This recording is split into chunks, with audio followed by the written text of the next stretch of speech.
उत्तर दिनाजपुर जिले के इस्लामपुर संस्कृति के शहर के रूप में जाना जाता है। इस्लामपुर से विभिन्न कवि, कलाकार और लेखक निकले हैं, जिन्हें स्थानीय स्तर से परे देश विदेश में सराहा गया है।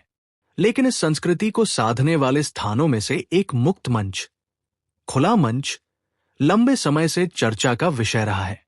इस्लामपुर नगर पालिका की पहल पर संस्कृति को साधने के लिए इस्लामपुर शहर में एक खुला मंच बनाया गया है। लेकिन जहां दर्शकों के बैठने की जगह है, वहां कोई शेड नहीं है।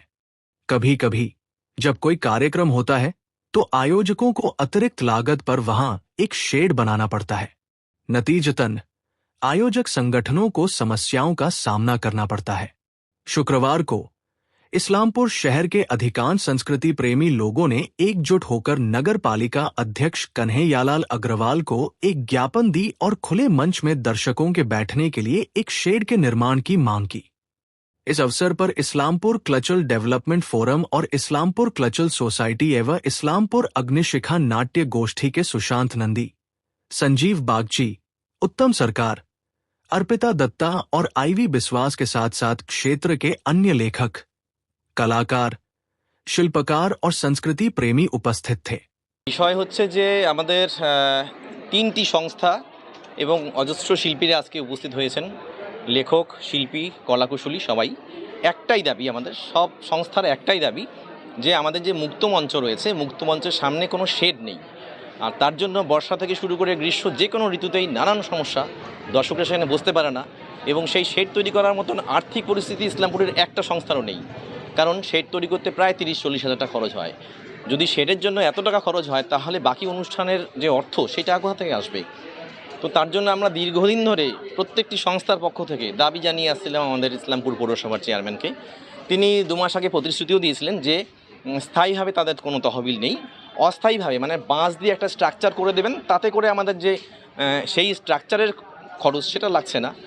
তো সেই প্রতিশ্রুতি যাতে তাড়াতাড়ি পূরণ হয় সেই দাবি নিয়ে আমরা মূলত এই তিনটি সংস্থা, Islampur cultural development forum, Islampur cultural society এবং ইসলামপুর অগ্নিশিখা নাট্য সংস্থা, এই তিনটি সংস্থার সদস্যরা সরাসরি তার সাথে এসে কথা বলি এবং লিখিতভাবে আমরা একটা স্মারকলিপিও জমা দিই তিনটি সংস্থার পক্ষ থেকেই। তো তিনি বলেছেন খুব তাড়াতাড়ি। তো আমরা বলেছিলাম যে যেহেতু এবার সেপ্টেম্বর মাস থেকেই পুজোর আবহ শুরু হচ্ছে, পুজোর আগে অনেকগুলো অনুষ্ঠান হয়, সেপ্টেম্বরের প্রথম থেকেই যেন আমরা ব্যবহার করতে পারি সেটা সেইভাবে তৈরি করে দেওয়ার জন্য তিনি এই বিষয়ে তিনি দায়িত্বে রয়েছেন ইঞ্জিনিয়ার, তাকে দায়িত্ব দিলেন এবং তিনি প্রতিশ্রুতি দিয়েছেন যে সেপ্টেম্বরের আগেই তিনি সেটা তৈরি করে দেবেন। তা নয়তো আমরা ভীষণভাবে সমস্যা পড়বো আর কি। কারণ পাবলিক হল তৈরি হতে এখনও কয়েক বছর নিশ্চয়ই দেরি হবে। ততক্ষণ আমরা কোথায় প্রোগ্রাম করব? কারণ আমাদের ইসলামপুরে একটাই শুধু মঞ্চ প্রোগ্রাম করার জন্য, তা হলো মুক্ত মঞ্চ, কিন্তু সেটা অসম্পূর্ণ। আমরা আরও দাবি তুলেছিলাম যে একদম মঞ্চের সামনেটাও যদি করে দেওয়া যায়, তখন তিনি বললেন সেটা সম্ভব নয়। আমরা বলেছিলাম নিচটা যেন পাকা করে দিলে সুবিধা হয়, তো সেটাও এখন হচ্ছে না।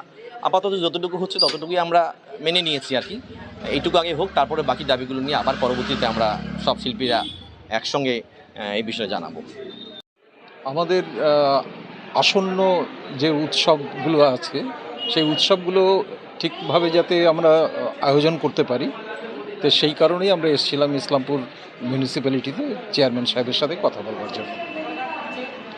তো আমরা ইসলামপুর কালচারাল ডেভেলপমেন্ট ফোরাম এবং ইসলামপুর কালচারাল সোসাইটি এবং অন্যান্য যারা শিল্পীরা আছেন, নাট্যকর্মী যারা আছেন, প্রত্যেকেই আমরা এসেছিলাম মোটামুটি। এবং আমাদের যে বক্তব্যটা, সেই বক্তব্যটা হচ্ছে যে লোহার স্ট্রাকচার করবার কথা ছিল, কিন্তু যেটা সময় সাপেক্ষ এবং ব্যয় সাপেক্ষ। তো যার কারণেই আপাতত আমাদের এই অনুষ্ঠানগুলো করবার জন্য একটা বাঁশের স্ট্রাকচার করে দেওয়া হবে। সেটা আমাদের দাদা বললেন, চেয়ারম্যান সাহেব বললেন যে একটা বাঁশের স্ট্রাকচার করে দেওয়া হবে। তাতে করে কি হবে যে প্রচুর খরচ হয়, যে খরচগুলো নির্বাহ করতে হয়, সেই খরচের দিক থেকে আমাদের একটু হালকা হবে আর কি। আমরা অন্তত অনুষ্ঠানগুলো হবে সুচারুভাবে করতে পারবো আর কি। এটাই হচ্ছে সুবিধে আর কি আমাদের। আমরা এসেছিলাম মিউনিসিপ্যালিটির চেয়ারম্যানের কাছে। এখানে বিষয় হচ্ছে মুক্ত মঞ্চের যে দর্শক আসন, তার উপরে একটা টেম্পোরারি আচ্ছাদন তৈরি করার ব্যাপার।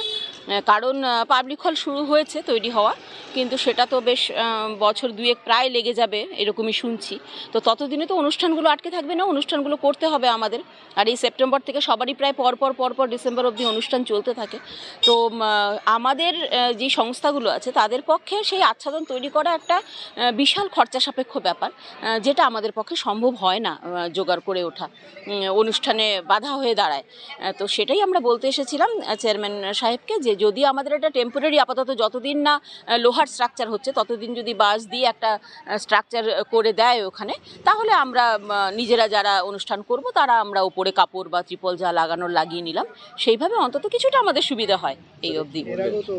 হ্যাঁ, এর আগেও অনেকবার আলোচনা হয়েছে, তো কোনো না কোনো কারণে করে উঠতে পারেননি উনি, বা বিষয়টা নিয়ে হয়তো ইনিশিয়েটিভ সেভাবে নেওয়া হয়নি। তো এবার আমরা 2-3টে সংস্থার পক্ষ থেকে এসেছিলাম, তো উনি বলেছেন এবং আমাদের সামনেই উনি একজনকে দায়িত্ব দিয়েছেন। তো আমরা আশা করছি যে সেপ্টেম্বরের মাঝামাঝি অবধি এই কাজ সমাপ্ত হবে। কি মনে হচ্ছে এরা করলে সুবিধা হবে? হ্যাঁ, একটুকু সুবিধা তো হবেই, কারণ প্রচুর টাকা খরচা হয় আমাদের এই স্ট্রাকচারটা তৈরি করতে। তারা তো জানেনই আপনারা যে ডেকোরেটরসরা সেটা স্কোয়ার ফিট হিসেবে মাপে কাজ করেন। তো সেই বাঁশের স্ট্রাকচার করতে প্রচুর টাকা খরচা হয়, সেটা হলে আমাদের কিছুটা সুবিধা হবে। সে তো আমাদের উইংস ছিল আজকে। আমরা আইসিডিএফ ছিলাম, সাথে অগ্নিশিখা নাট্য সংস্থা ছিল এবং ইসলামপুর কালচারাল সোসাইটি ছিল।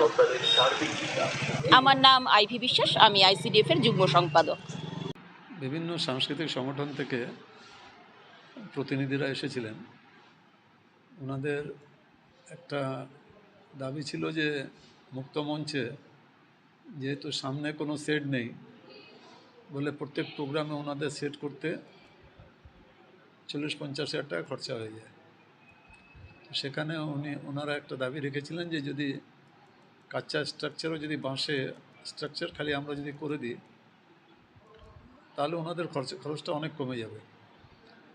সেই হিসাবে আমরা ওটা বাঁশের যে স্ট্রাকচার আছে মোস্ট টেম্পোরারি স্ট্রাকচার হবে, কেননা সেখানে আমরা একটা আয়রন স্ট্রাকচার একটা করার একটা পরিকল্পনা আছে যেটা পার্মানেন্ট স্ট্রাকচার হবে।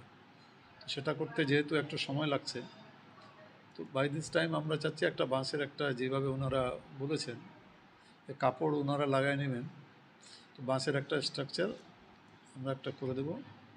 সেই হিসাবে আমি নির্দেশও দিয়েছি আমাদের পৌরসভার যারা এই ব্যাপারগুলো দেখেন, এসে যারা আছেন ওনাকে সেইকে বলেছি যে তুমি ব্যাপারটা দেখো যে ওখানে বাঁশের স্ট্রাকচারটা খালি আমরা স্ট্রাকচারটা একটা করে রেখে দিই, তাহলে যে প্রোগ্রাম করবে তারা কাপড়টা লাগিয়ে সেই প্রোগ্রামটা করে নেবে।